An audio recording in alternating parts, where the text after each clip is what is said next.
Bag, I want the bag. Work my way from a garden to a track. Flip it from a track to a plot full of acres. Do it for the farmers and producers and the makers. What we even here for? Occasionally I ask it. I know it's more than struggling, anticipating the casket. Reap what we sow, I'm trying to fill up my basket. Life's a plantation, I self-law and master. Over the plot I've been granted on this planet. Now it's slanted, cause the chosen been supplanted. But if you overstand it, it was spoken. Fractured, but we ain't broken. Even though some would rather play the role of token, we growing. Black through the essence of our presence. We carry the blood of gods, we carry the mind of peasants. Rich black gardens, future look more like Eden. Multiply seeds like the seed banks in Sweden. Rep my planners on plan according to season. B1 code, switching it up is treason. Black power, family what we eat. Either we get fed or we feed. B1AG. Welcome black, welcome black, welcome black. This is the B1AG Daily Bread podcast show. Here at B1AG, we focus on black agriculture as it pertains to agricultural production, education, marketing, health, food, nutrition, all in economics, all for the black family, all for the black community. Welcome. Hope you're in a great day. I hope you're having a great day thus far, Grand Rising. Today we're going to talk about, there's been a recent series of cyber attacks. You know, I'm not going to talk about where these cyber attacks came from, what countries they're blaming for it. We're just going to talk about the fact that the cyber attacks are happening and the targeted businesses are affecting our daily lives. Cyber attacks, they're still akin to terrorist attacks, whereas they're not necessarily blowing up buildings, but they are disrupting supply chains, supplies of goods and services and products in this country, which then in turn affect our daily lives. So there was a recent attack on the world's largest meat supplier, JBS. They have 6 plants in America, and they also have plants in Canada as well as Australia. And they became a victim of a cyber attack, had to shut down. They had to shut down all 6 of their plants in the United States. So what does this mean for us? What does this mean for the B1 family? And what does this also mean moving forward as technologies become more and more integrated into the agricultural process? You know, technology, the ag tech innovations were meant to make farming and agricultural endeavors easier. But now as we see, with more technology being involved, they're a little bit more compromised. So we're going to talk about how the cyber attacks shut down the world's largest meat supplier. This happened this week, and really there's not been a lot of talk about it, but we're going to dive deep in this today. I'm John Henry Harris. We have Farmer Brown EMC. Farmer Brown EMC. So there's ghosts in the computers, man. First, I'd just like to say peace to the B1 family. Hope everybody's doing well. You know, it can cost you tens of thousands of dollars to go get an ag degree. You know, there has been a little bit more interest in, you know, really exploring what are the careers and opportunities in agriculture, production, distribution, marketing. But I think right now we can save ourselves and our children a lot of money just watching what's going on around the world right now, because everything you see when we see these cyber attacks, we see the disruptions within the systems. All of these are niches that we clearly see aren't being addressed and aren't being worked by the best possible minds. It's not throwing shades at the people in these fields, but as a B1 community, we really got to analyze, you know, what is our place within all of this. We continuously say here, and the elders will say, when white farmers catch a cold, black farmers catch pneumonia. The same dynamic occurs when you think on a national scale. like you said, these are terrorist attacks. I mean, none of us are privy to the Pentagon papers or, these briefings on where this is coming from. But you and I had a great discussion earlier before this podcast, and I can't wait till you divulge some of your thoughts on what are the broader implications of this. This is the largest meat supplier being shut down, not because the blades weren't sharp enough, not because there wasn't enough livestock, hogs, cows coming, not because there weren't trucks, not because there weren't freezers, not because there weren't a community a nation full of people to eat the products. It was because of a cyber attack. And so we're now in an organic planet that existed long before there's such thing as technology, where people's food supply, as well as when you're talking about agriculture, the actual economics is affected because of computers. So this is definitely a topic we need to deep dive into. Here at B1AG, we're about solutions. But in order to get to formidable solutions, we really have to lay out what the issues are that affect these solutions we want. It's crazy because we're just recovering from the Colonial Pipeline cyber attack. It really affected where I'm from. The day that cyber attack happened and the pipeline was shut down, literally there was a panic rush to the gas pumps, and the city where I'm in, there was no gas for days. It was like a real thing. There are other parts of the East Coast. It's not a Colonial Pipeline that supplied 45% of the gas for the entire eastern coast of the United States of America.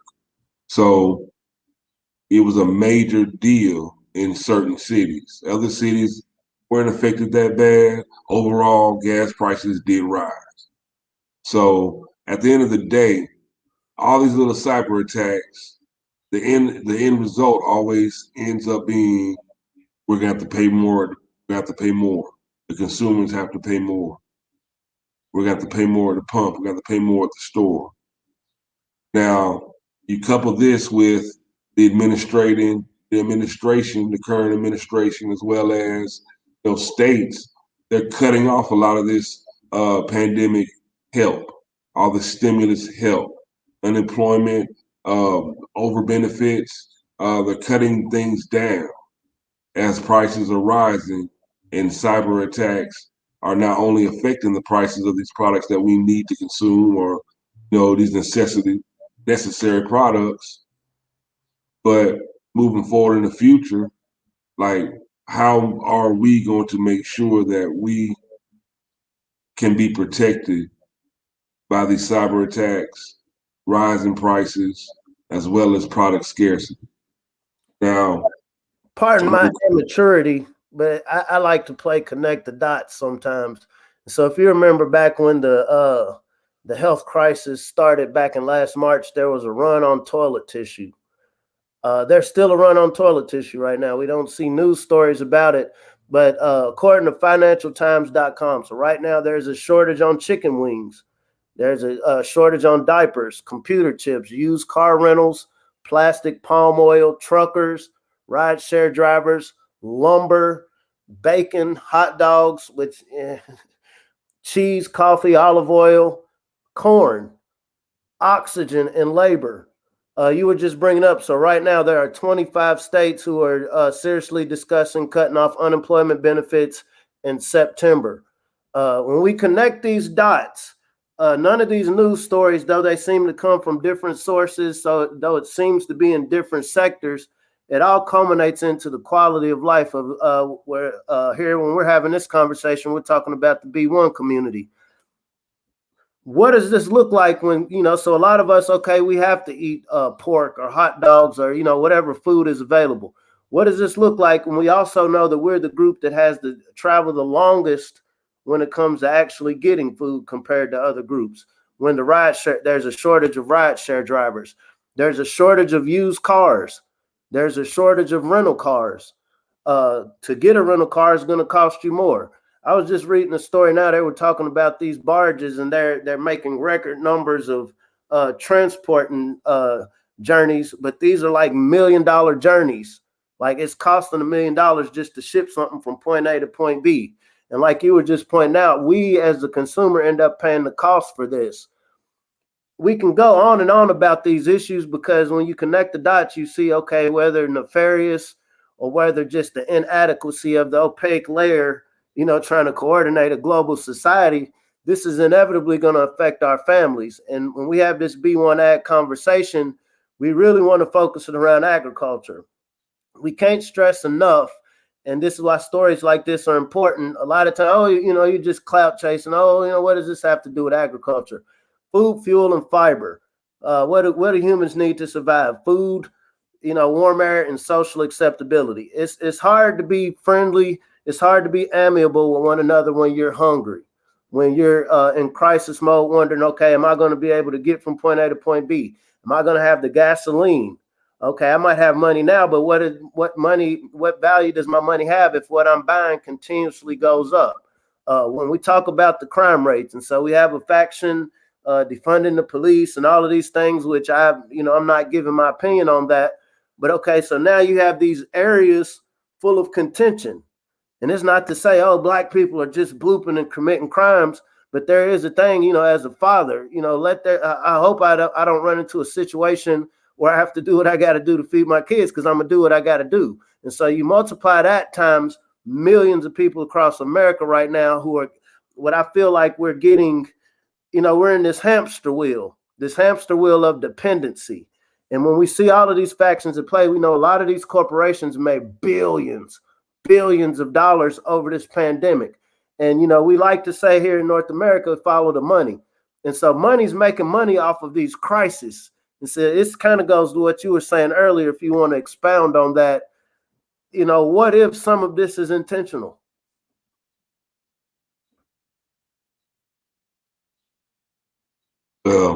Our audience may not know, but I'm just the type of person that I like to connect dots to. I can't help it. I used to watch Pee Wee Herman growing up. Connect the dots, la la la la la. Connect the dots, la la la la la.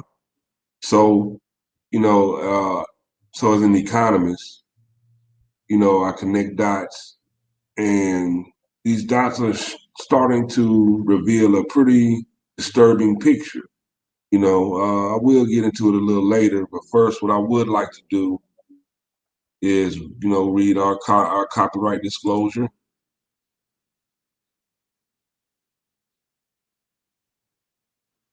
Copyright disclaimer under Section 107 of the Copyright Act of 1976. Allowance is made for fair use for purposes such as criticism, comment, news, reporting, teaching, scholarship, and research. Fair use is use permitted by copyright statute that might otherwise be infringing.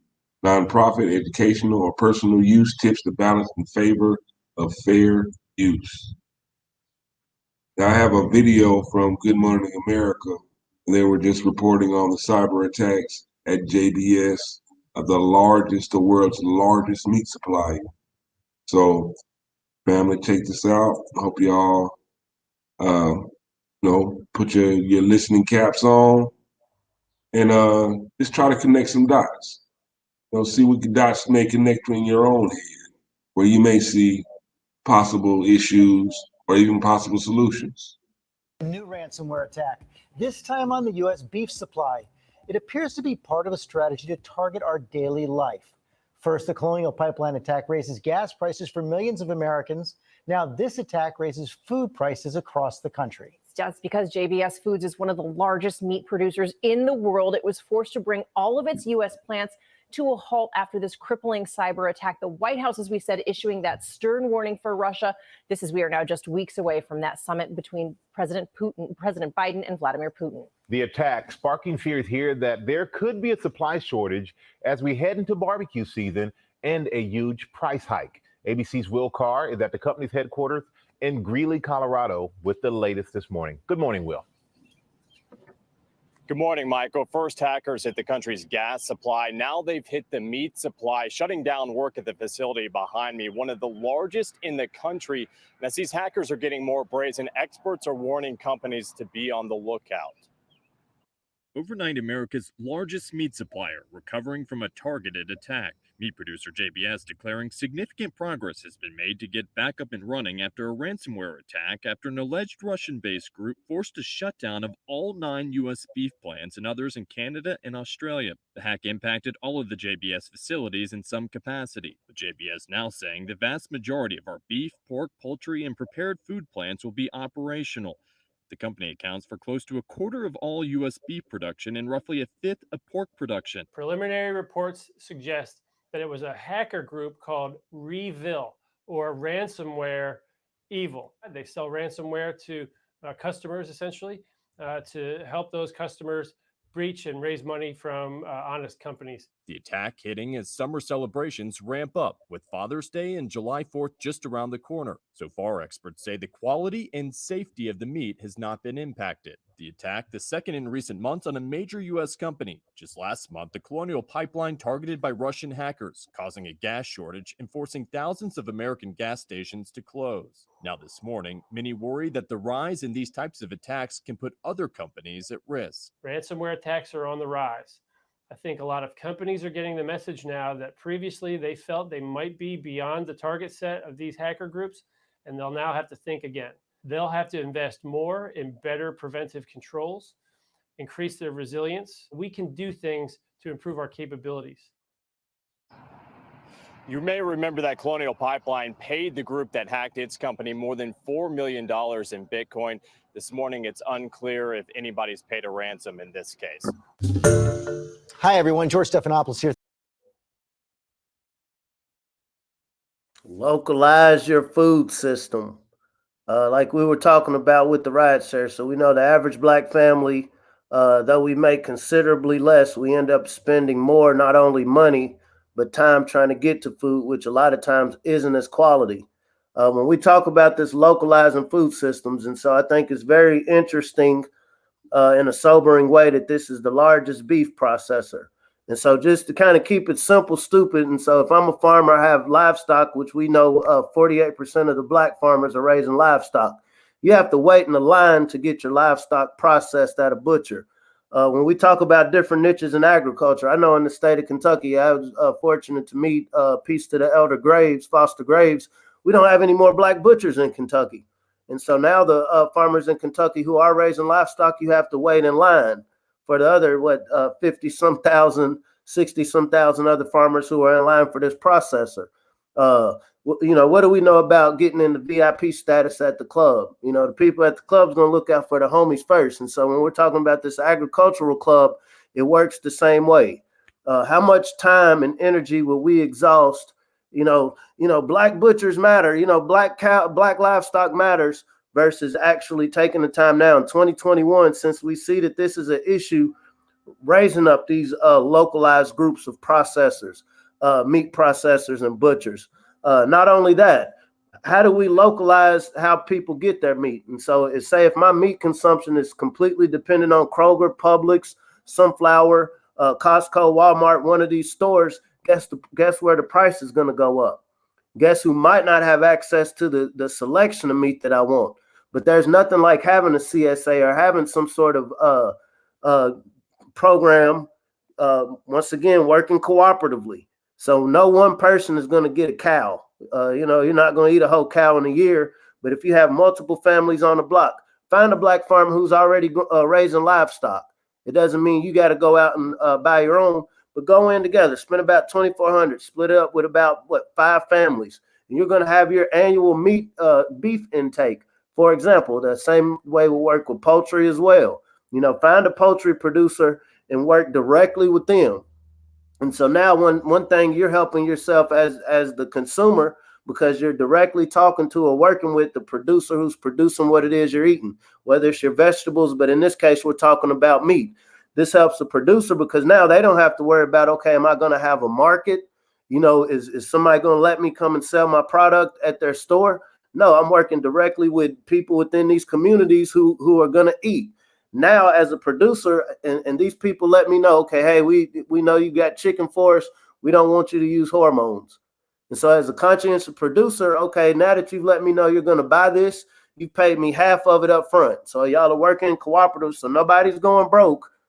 Each of you pay me half of what I'm going to give you up front. So now this helps me as a farmer to be able to raise my chickens, to be able to raise my cows and feed them what it is you want. So I'm not having to take a risk coming out of my pocket just to be, insecure whether or not I'm going to have a buyer. We have to multiply this effect. And this is what we mean when we talk about localizing our food system. Because guess what this farmer can now do? This farmer doesn't have to send it to a storage facility, then send it to a grocery store, and then have it sitting for X amount of time. Doesn't have to put a lot of dyes and preservatives and all of this, because he already knows the family. He already knows the purchasing groups or cooperative who's buying it. So now I can bring it directly to you. Or you can bring the kids out and come visit the farm. But saying that to say, it seems like I'm simplifying it, but this is absolutely what we're going to have to do if we're going to stave off against.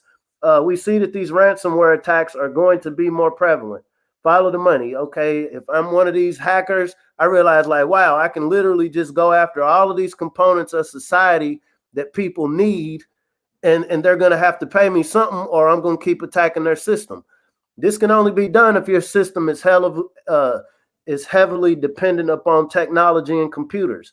I'm not sitting here saying that technology doesn't have its place in agriculture, because technology isn't always a device. Technology is, okay, I have an extension of my hand, I have an extension of my brain, I have an extension of my leg, my body, to to complete a task more efficiently. But when we're at a point where the beef, a living organism that real human beings are producing, feed throughout the season, is now compromised because of a computer, we really have to ask ourselves, where are we at as a nation? Are we moving forward when it comes to this goal of better food security? Are we putting ourselves in a dependent state? There's profit in dependency. And historically, if we look at history, we see that there's a big profit specifically in Black dependency. So here at B1AG, our discussion is, what can we do to at least cut down this dependency? Something as simple as our meat intake. Some people could take on a vegan or vegetarian diet. Okay, hey, for me to stave against what happened at JBS, I'll just stop eating meat. Everybody doesn't have that option, and everybody doesn't want to go vegetarian or vegan. It is an option. Do we incorporate fasting more within our culture? That's an option, but some people aren't with fasting. That's just not what they do. Some people just really need their protein. And so these are all discussions we need to have, and not in isolated silos, more so than when we talk about the tangibles that we want. I know at the Tulsa event, a lot of people were talking about, hold up. Now, where are the tangibles? Were they talking about the Black farmers? Because when Tulsa got hit, guess what? There were Black producers that were affected. There were Black markets where food, different products were being sold. Was there some sort of compensation? Was there some sort of reparation for the damage that was done to that? Okay, that was done. What do people say? Oh, leave the past in the past. Okay, well, these families were affected. Are y'all making land available near Oklahoma, near Tulsa? Since we're all, so sympathetic to what happened in Tulsa. Biden, are you making land available for them? Are you making it easier for these farmers, the children, the grandchildren of the people who suffered? Are you making it easier for them to break into a market?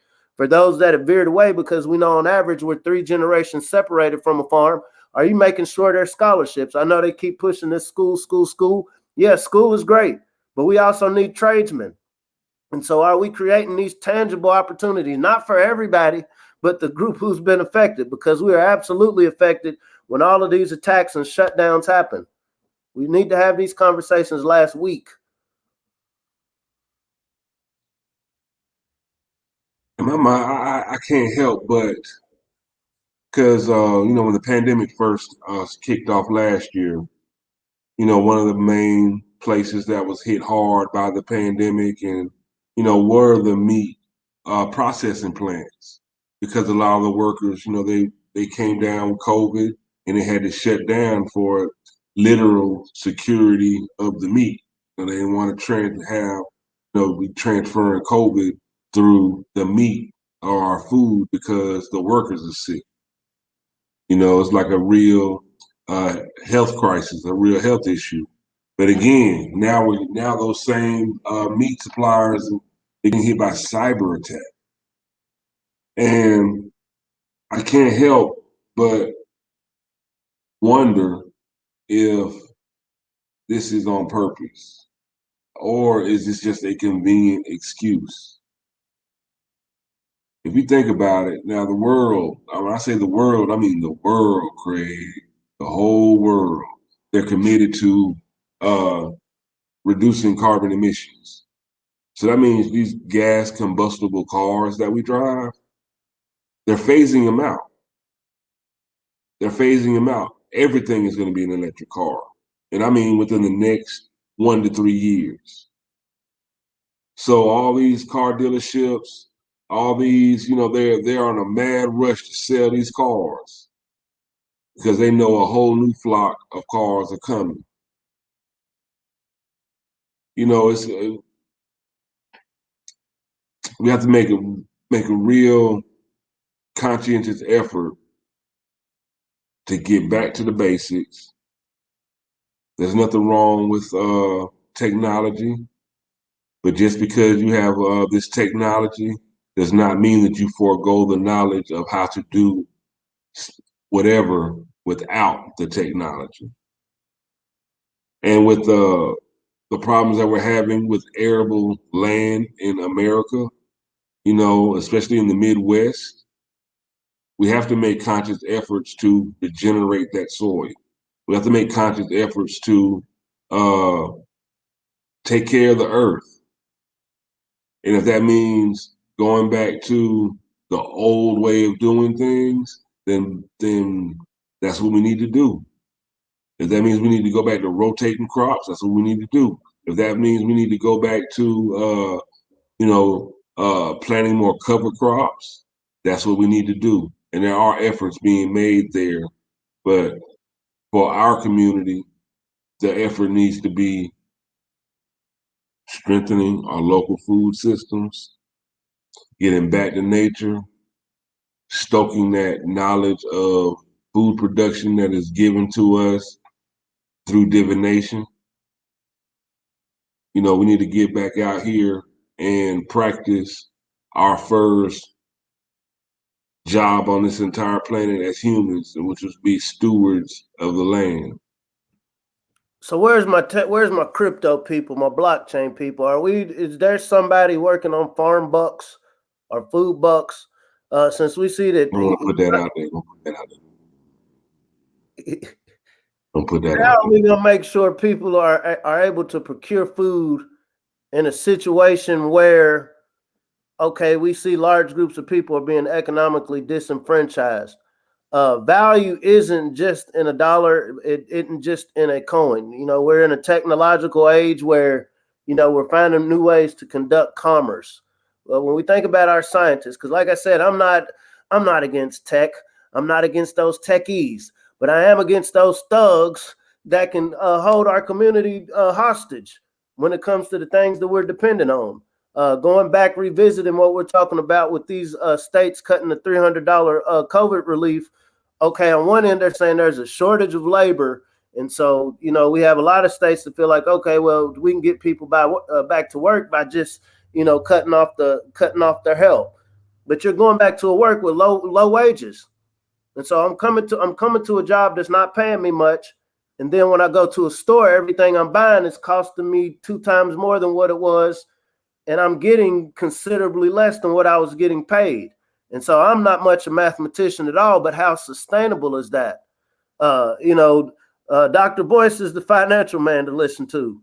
Right here, we're talking about food. We still have to eat. Is it feasible that all of the 44 million melanated people in North America and, even around the world are going to just start gardening tomorrow? Absolutely not. Can we have 250,000 more melanated people who've committed personally to themselves to say, you know what, I'm going to learn how to start growing today in 2021 to where by 2030, whatever this world is turning into, I'm going to get skilled at it. If we have a critical mass of us to say, you know what, today I know my son, my daughter is good at this. They're good at working with their hands. They're good at making things. They're one with nature. They're physical specimens, so to speak. As a parent, as an auntie, as an uncle, as a coach, as an influencer, I'm gonna make sure we got a critical mass of our students who already know the code of, hey, we're gonna need to feed ourselves. the next 5 years, 10 years of your academic or career path, focus on how we're going to feed our community. Use your connection to this technology to figure out how we're gonna minimize the distance from point A to point B. Point A being the seed in this ground or this animal, point B being the stomach of our people. Because best believe all around the world, these conversations are happening on very large scales and local scales. And every living organism on this planet, one of the first things you learn when you come into existence as a sentient being is how to feed yourself. Once again, this was the first economy. Before there was a castle built, if you want to go with the story of Adam, I bet Adam ate before he built something. And he had to eat day to day to keep building. Why would this principle be any different? When we think about the greatness, when we think about the history of the people we come from, the Moors, the Aztecs, the Olmecs, the Hebrew Israelites, every group you can think of, the Caribs, every group you can think of had to master the ability to feed themselves. And if you really want to break it down to, okay, when do we fall so weak, literally or metaphorically speaking? It is the degree that we're not able to feed ourselves.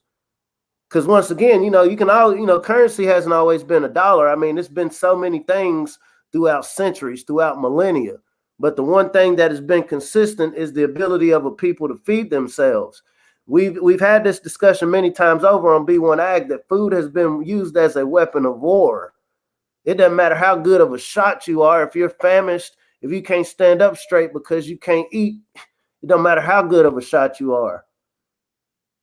These are real conversations we need to have, and we see that computers are affecting the way people eat real food. In a world where I bet a squirrel would never have to go hungry as long as he's surrounded by trees and acorns and nuts waiting on a computer system. 75% of humans in this world can fit in Texas with 10 feet around each of us. We only occupy 3% of the land here in North America. The rest of it is open land. Does that mean, just walk down the street and start planting gardens? That's not what I'm saying. But we know that there are millions of acres available for sale right now. And we also know the price of land is going up. Every day it's going up. It's becoming more and more valuable. And I feel like there's a lot of we're getting hit with a lot of distractions right now on the social level. I like to have a cool discussion. Me and him chop it up about the things going on, just in society. But, what does this society look like if people are hungry? If you got a critical mass of people that are hungry? There's some people, I make enough money to feed myself and my family. Oh, that's other people's problem. But when the people who have the problems now are eliminated, that leaves, this next layer left. There's this conversation that the middle class is getting decimated. Depending on your news source, they'll say, oh, we're going to uplift the middle class. But enough of us have lived to see, okay, what we're seeing on TV being told to us as, okay, there's a success happening. This is actually opposite. This is 1984 doublespeak. How are we going to feed ourselves? We can do all this talking, all this word salad, but are we talking about feeding ourselves? Are we gonna put our food security in the hands of computers? Are we gonna put our food? Look at all of the layers that we're putting between the seed in our stomach. At first, it was just the concept of sharecropping. Okay, I want to eat. I know how to produce it, but I got this plantation owner who done tricked me out of this land that I now have to give this to. Then I can eat. Then you added a governmental layer. Okay, you got a plantation owner, then the government. I didn't even factor in the currency, so you got 3 layers. So now you got the layer of people activity, political activity, and now you got computers. The squirrel don't have to go through this much to eat. And I keep referring to the Bible because the majority of us, whether you see the Bible as symbol or law, there are principles. Follow the ant. Does an ant have this many middlemen between eating and producing mounds? Shout out to the mound builders. Something comes along and knocks your mound down, you eat, you factor in your energy return on investment, and you keep building mounds. You don't sit and wait for the anteater to decide now, okay, am I going to keep knocking these ant mounds down or I'm going to let them keep building? The anteater's smart enough to know if I let them build enough, they're going to keep producing ants and I'll just have more ants to eat. And so this is when the mind comes in, okay, we need to start protect. We need to come up with another way to protect these mounds. Maybe we need to build some of these underground a little deeper so the anteater can't get to them. And so I'm being metaphorical, but what I'm saying is our food security has to be a lot more than just I have enough money in my pocket to go to the store to get what it is I eat. We really have to look at it in depth. Not only are we supporting the few farmers, the few black farmers who've been able to keep their land, the few black farmers who have been able to enter into this market, are we making sure that we're shopping with them? Second, are we making sure that we're raising young enough students to where, okay, by the time you're in high school, your mind is formed? And it's not to say you can't teach somebody in high school something, but to really be competitive, to really apply that melanated magic to really fixing this problem, this has to start young. One of our goals is if we can, in North America, reach 250,000 third through fifth graders by hook or crook, 250,000 melanated third through fifth graders by the time they graduate, because we believe in education. You know, we don't believe in indoctrination, but we believe in education. You know, this is how children are able to socialize. This is how they're able to kind of get a microcosm of what this competitive world look like. But if we can get a critical mass of us, this don't mean everybody got to sit down at the same table. But if we can set a goal where we need 250,000 melanated boys and girls to decide that they're going to find a niche within our food system. And this 250,000 is dispersed throughout North America. We create this food system we're talking about.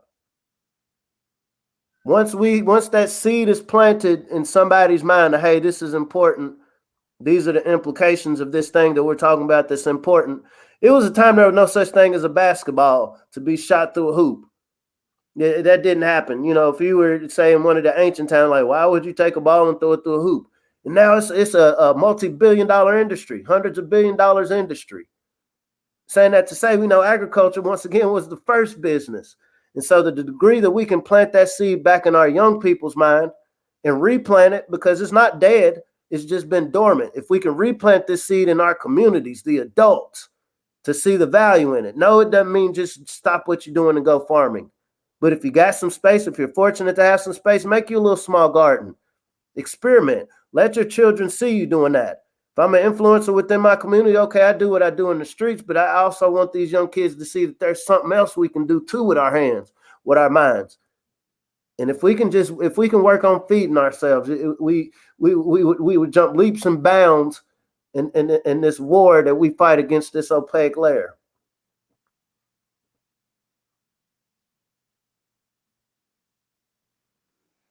Security, food security. It's very important. It's paramount. What are we willing to do to ensure that we are food secure? In this highly evolved technological society, are we willing to forego technology for food security? So these are major questions that we need to ask ourselves.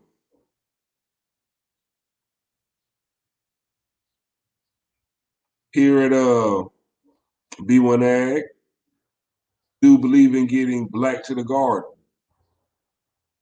Go to healthyblackfood.com and you can learn how to grow your own food. Use the promo code podcast. You'll receive an instant 30% off.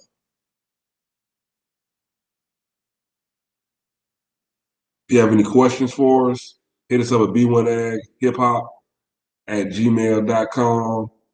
Send your pictures of yourself growing food. We'll highlight it on the show. And plus, if you just something you just want to know, so we can point you to resources. You know, we want to be a conduit for the B1 family when it comes to finding out more information about food, resources, and just, you know, making sure that we're eating, making sure that our kids are eating, make sure that we are sustaining ourselves. From Brown, any final thoughts before we get cyber attacks?